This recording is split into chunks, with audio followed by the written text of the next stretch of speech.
Estamos estudiando la parte que corresponde a recobrar la gloria perdida por medio de nuestra obediencia a la palabra escrita, la sombra positiva.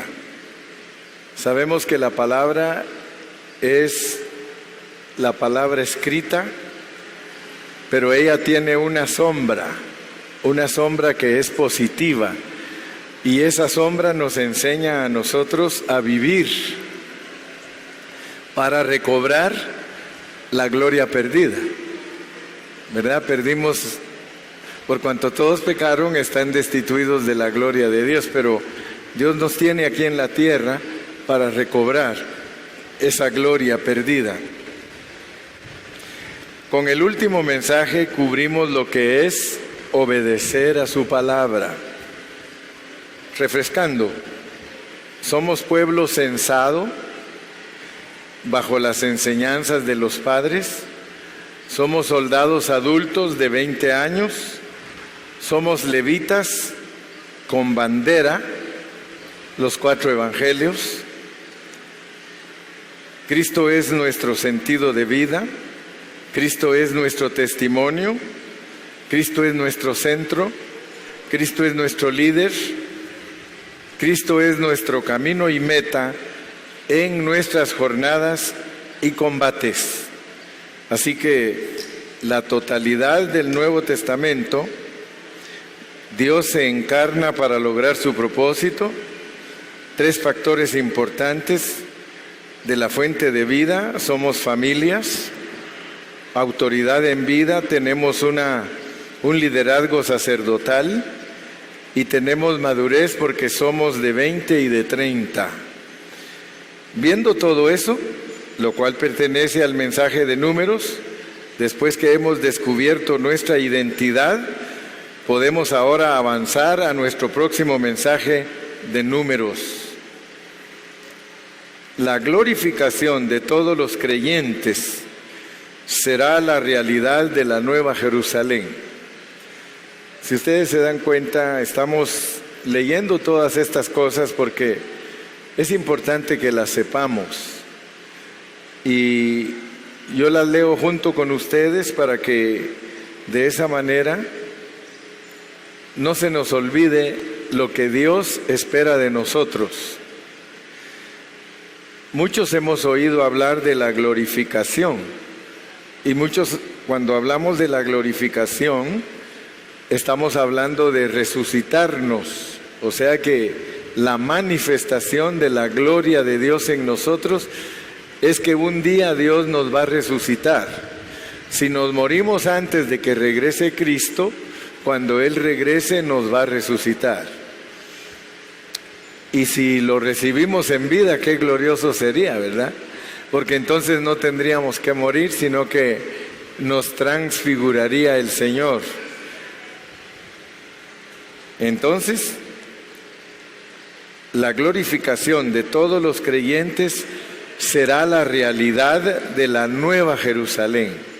Cuando ustedes leen en Apocalipsis, la Nueva Jerusalén es una ciudad que usa Dios para enseñarnos en fotografía lo que somos, lo que llegaremos a ser nosotros. Seremos una ciudad de oro. Es una figura que usa Dios para enseñarnos que todos nosotros vamos a ser glorificados un día. La gloria que perdimos la vamos a recuperar. O sea que Dios, por medio de su propósito divino y su enseñanza divina, nos enseña cómo vamos a recuperar esa gloria. Experimentar a Cristo como vida es para cumplir el propósito eterno de Dios. Hoy vamos a considerar el capítulo 2 de Números para ver la manera en que el pueblo de Dios acampaba alrededor del tabernáculo de Dios. Un asunto central en el Antiguo Testamento era el tabernáculo con el arca del pacto. Una vez que el tabernáculo fue edificado, Dios conformó su pueblo como un ejército y lo formó ordenadamente alrededor del tabernáculo. El cuadro del pueblo de Dios es una formación ordenada alrededor del tabernáculo, y eso para Dios es un cuadro maravilloso. Lamentablemente, es muy difícil ver este cuadro en la vida práctica de la iglesia hoy día. La pregunta es, ¿por qué es tan difícil ver ese cuadro en la vida de la iglesia? ¿Será que podemos contestar? No obstante, podemos decir que es difícil verlo porque no tenemos la visión apropiada del Antiguo Testamento. Y es aún más difícil porque tampoco estamos gobernados por la visión apropiada del Nuevo Testamento. Para que nosotros alcancemos a ver la realidad de lo que Dios quiere lograr a través de nosotros, nosotros tenemos que pedirle a Dios que nos abra nuestros ojos, para que en esas fotos, en esos cuadros que Él nos pone en el Antiguo Testamento, veamos lo que nos quiere decir, porque Él nos habla por medio de figuras.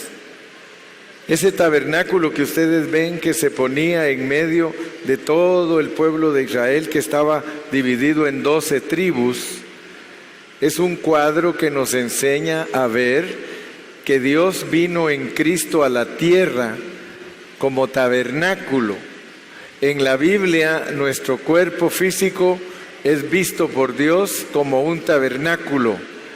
Entonces, por eso, al ver todas estas figuras, tenemos que pedirle a Dios que nos abra nuestros ojos para que podamos comprender por medio de esas figuras lo que Él nos quiere transmitir.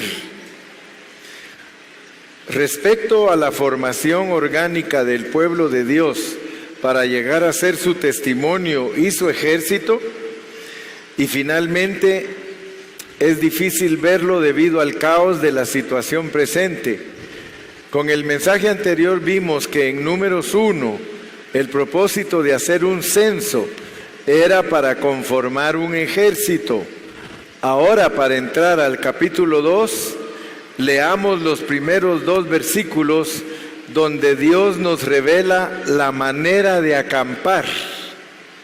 La manera de acampar. Fíjense que todo tiene significado en la Biblia.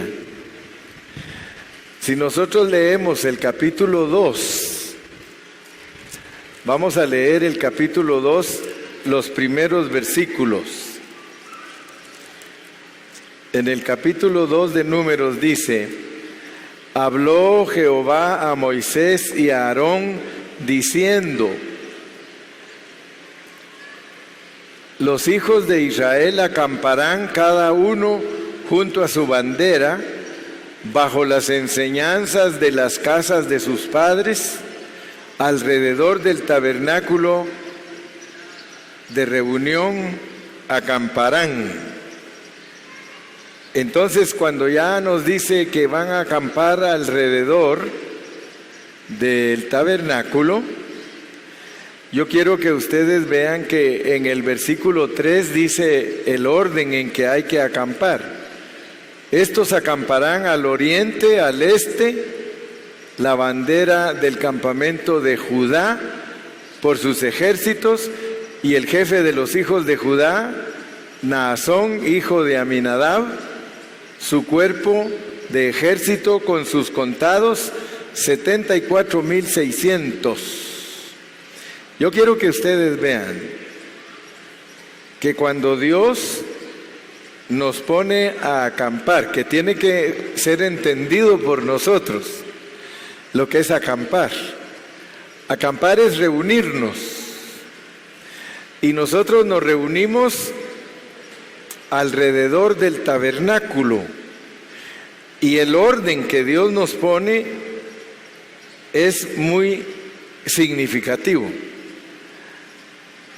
Ustedes saben que Judá quiere decir alabanza.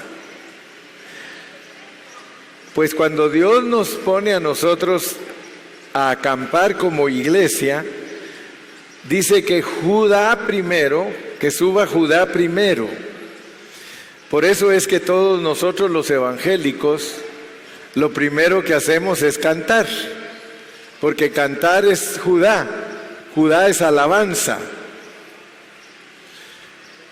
Y es muy importante que nosotros aprendamos a alabar al Señor. No tomen ustedes la alabanza como una rutina. El problema de los cristianos es que toman la alabanza como una rutina.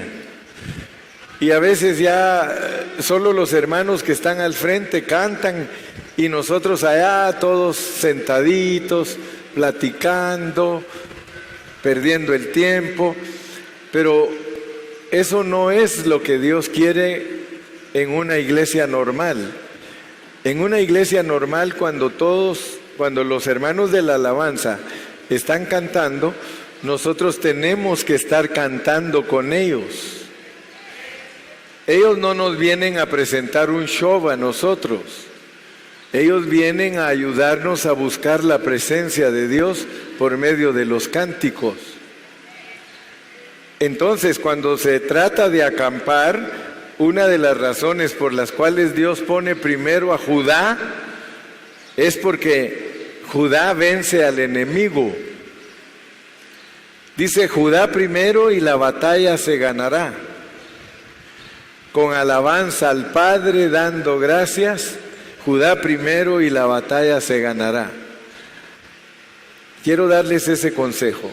Cuando ustedes van a la reunión y nos ponen a alabar a Dios, cantemos con ellos, alabemos a Dios con ellos, no nos quedemos callados, porque la alabanza es como el rocío que cae sobre la tierra para que el maná no se ensucie. El maná es la predicación. Si la alabanza es efectiva, porque todos la entendemos, la predicación es fácil. Pero si ustedes se dan cuenta, nosotros a veces no le prestamos la atención a la alabanza de lo que merece. Alabar y adorar a Dios es muy importante, porque allí ustedes hablan, luego les va a hablar el que predica. Y es bueno que después de que el que predica usted también hable. Es bueno hablar todos. Dios quiere que todos aprendamos a hablar la palabra. Amén. Es importante ver que después que Dios terminó la obra del tabernáculo, Él levantó a su pueblo como un ejército. Sin duda, esta secuencia es muy significativa. Era necesario que el pueblo de Israel se formara como un ejército alrededor de un centro. Debería de haber una centralidad, un propósito. Este centro es la habitación de Dios, es decir, el tabernáculo, lo cual es la iglesia en tipología. Como el cuerpo corporativo agrandado, la secuencia es muy maravillosa. Durante el Éxodo, Dios sacó a su pueblo de Egipto, les mostró la revelación del tabernáculo con sus muebles y les dio instrucciones para edificarlo, según la visión que les había dado al final, y cuando lo terminaron, fue lleno de la gloria de Dios, y Dios les habló desde allí de un vivir santo. Si ustedes se dan cuenta, todo está incluido en la figura, porque Dios daba instrucciones desde el tabernáculo para que el pueblo viviera santamente. O sea que el propósito de Dios al traernos a nosotros a una reunión es para hablar con nosotros, es para recordarnos que somos un pueblo escogido, para recordarnos que somos un pueblo santo, para recordarnos que somos su esposa, para recordarnos que somos los encargados de cuidar la presencia de Dios. Nosotros cuidamos la presencia de Dios. En Números vemos cómo el pueblo de Dios acampó ordenadamente alrededor de esa tiendita, el tabernáculo, teniendo en cuenta cada tribu. Si el tabernáculo no hubiera existido, no habría habido ningún enfoque, ningún principio gobernante, ninguna formación, ningún centro, ningún propósito alrededor del cual el pueblo de Dios tuviera una formación. Actualmente existe una deficiencia y negligencia de parte del pueblo de Dios para tener una visión correcta de su centro. ¿Dónde están los cristianos que desean acampar alrededor de la tienda?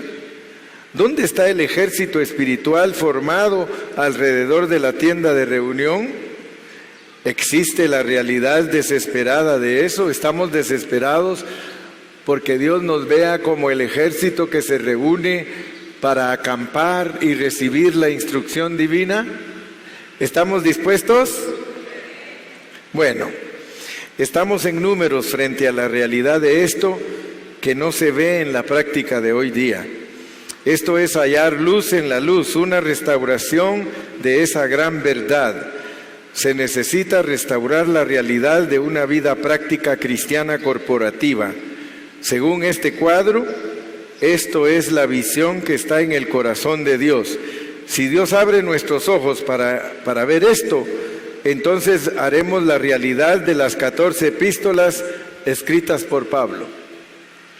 Hermanos, hermanas, cuando alabemos a Dios, pidámosle que nos dé libertad. Cuando estamos alabando a Dios se puede danzar, se puede correr, se puede gritar. Usted tiene que pedirle a Dios que lo haga libre, porque a veces cantamos que estamos danzando y todos parecemos un palo, ¿verdad? Dice danzando, danzando y todos gritando, gritando y todos. Tenemos que ser coherentes. Si yo estoy cantando que hay que danzar, dance, hermano, dance. Que nada lo opaque, que nada lo detenga. Mire, yo antes cuando estaba más joven, pues podía más, pero ahora como ya estoy viejito, pero a mí me gusta ver a los jóvenes danzar. Muchos de ustedes se me hace que antes de venir a Cristo eran bailarines. ¿Y ahora qué pasó? Si antes no paraban toda la noche sin parar, pero allá con Don Sata toda la noche sin parar, y ahora que somos cristianos no queremos ni mover un pie. Aleluya, hermano. Yo quisiera que los de la alabanza se vengan y unos 10 minutos dancemos todos. ¿No quieren danzar? Así se les quita el sueño. Vénganse los de la alabanza, por favor. Vamos a Judá primero y la batalla se ganará. Pero yo quisiera que no tengan pena ni vergüenza. A ver, sean sinceros. ¿Cuántos de ustedes antes de venir a Cristo iban al baile? Todos. Vamos a hacer intercambio de luz porque ya llegó la luz y la planta sí. Está acabando la gasolina. Hacer intercambio de luz porque ya llegó la luz. Quiere decir que yo sentí que ya nos conectaron entonces. Y si los jóvenes no danzan, nosotros los viejitos démosles carita. Vamos a ver cuántos de aquí son bailarines, pues. Estamos en la página 31.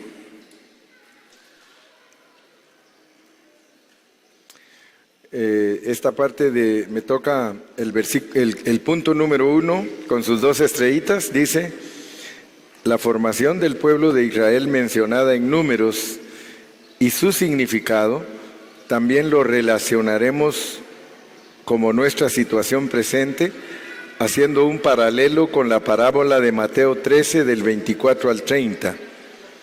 Yo les puse ahí favor de leerla. Vamos a leer Mateo 13, versículos del 24 al 30.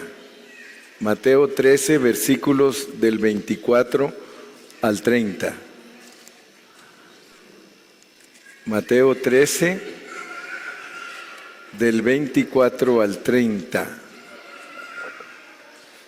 Dice aquí en Mateo 13, del 24 al 30, les refirió otra parábola, diciendo: el reino de los cielos es semejante a un hombre que sembró buena semilla en su campo.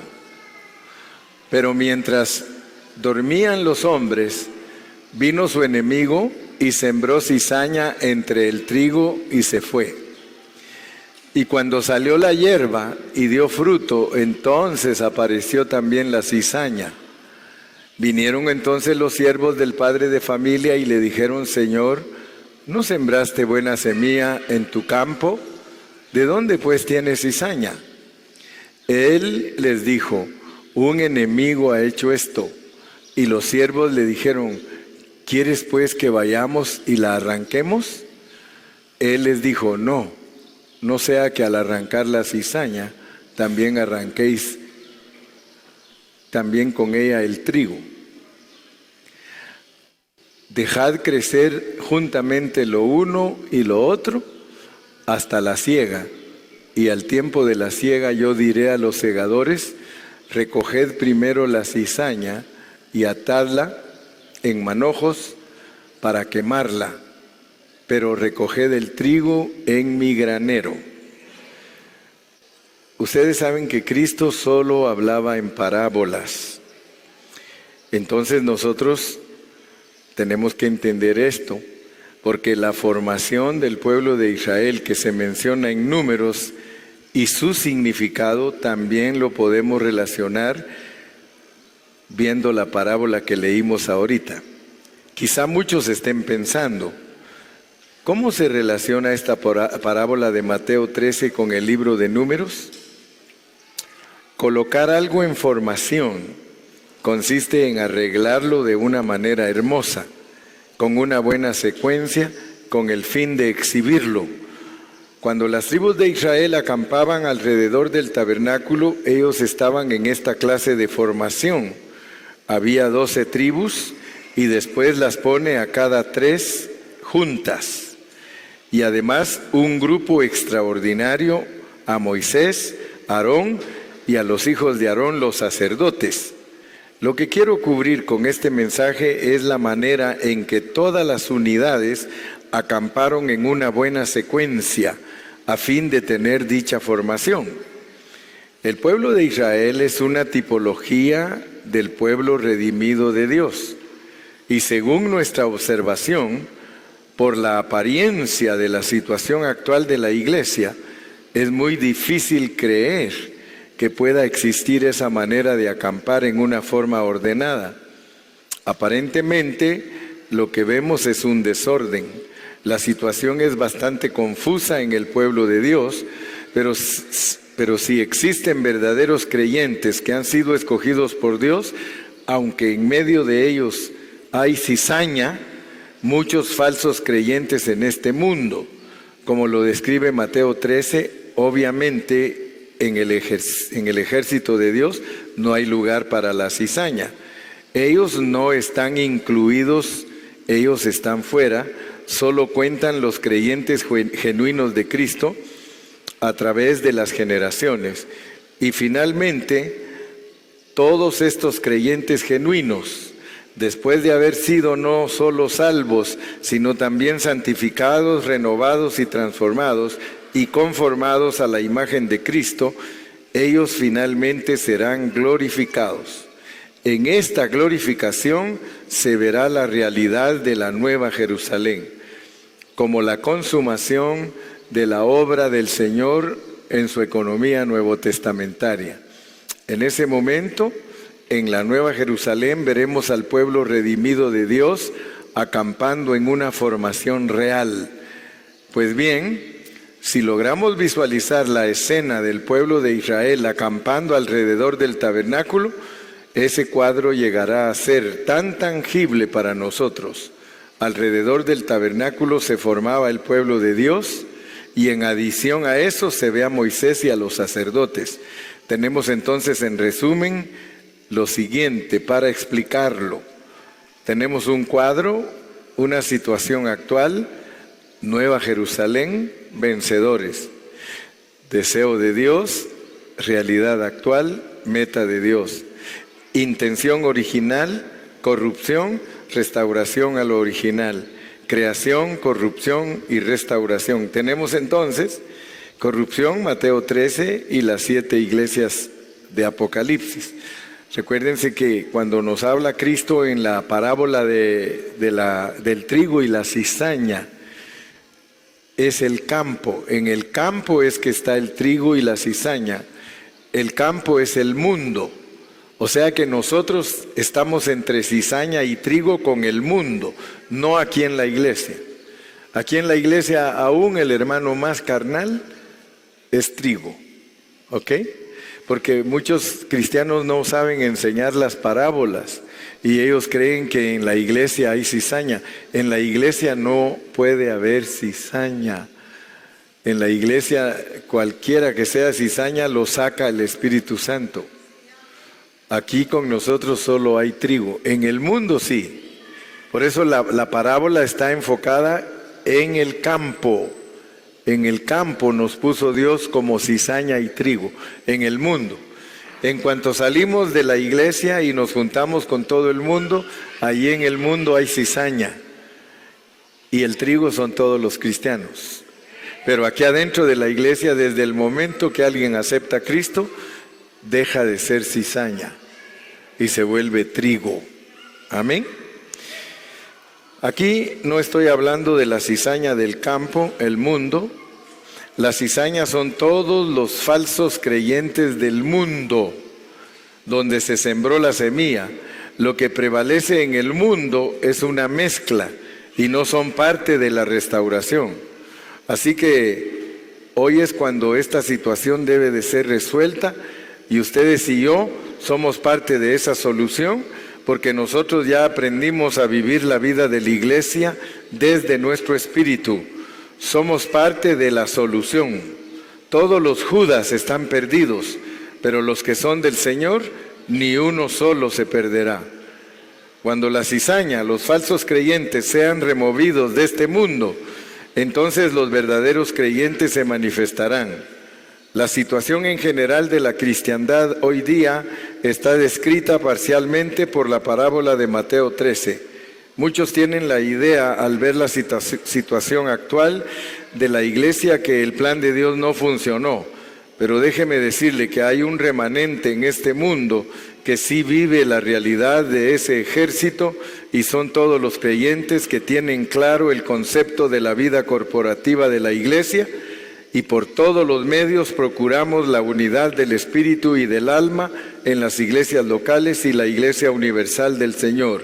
Debido a que somos 12 tribus, eso muestra la variedad de hermanos que componen el cuerpo de Cristo, pero cada uno con la responsabilidad de la realidad de Dios. Recuerde que Dios en toda la historia ha tenido un remanente de vencedores. Amén. Así es, mis amados, que vamos a descansar un ratito.